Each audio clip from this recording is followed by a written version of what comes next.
Okay mga boss, wawakasin na natin ngayon yung mga tatanong palagi ng kung pasok ba sa decibel meter or sa LTO yung UMA B35. Tatry natin ngayon tukatin ang decibel ng UMA B35. Let's go! Siyempre, yan yung pipe natin. UMA B3 yan. Yan, malaki yung pipe, malaki yung butas. So, tapos, nasa sniper natin yan. Ngayon, nag-download tayo ng application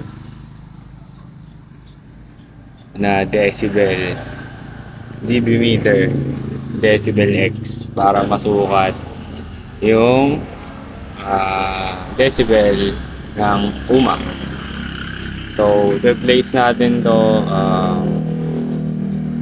medyo malayo sa 45 degrees ata daw yung position dapat nito eh. Tapos magbobomba ka ng RPM na 2,000 to 3,000 RPM ganun. Yan. Ayusin lang natin yung position nitong cellphone. Yan. So, sabi sa LTO 5 meters daw yung layo dapat ng decibel meter, decibel check sa tambutso, tapos naka 45 degrees. So ito, siguro yan 50 cm, yan, hindi niya palayo. Dito yung ano natin, decibel meter. Yan. Tapos siguro may angle na yan na ganyan, 45 degrees na yan, tansyahan. Tignan na natin yung decibel pagka nakabukas lang yung makina. Let's go.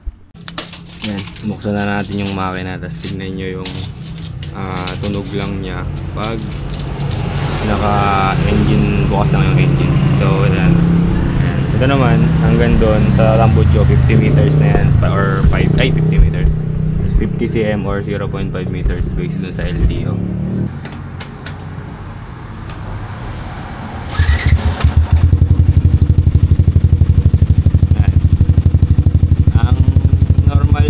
Wala pang rep, parang idle niya nasa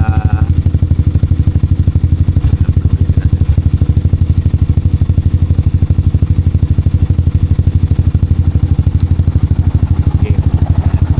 So max niya ngayon nasa 84.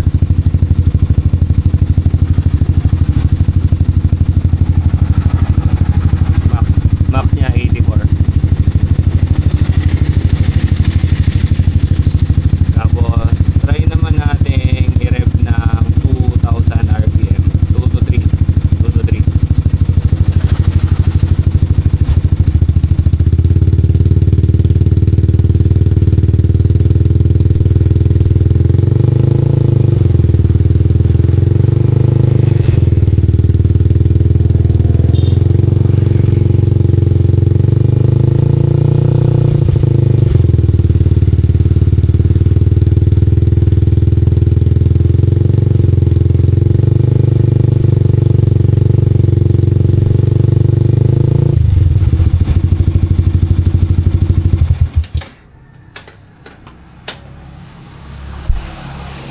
Yan.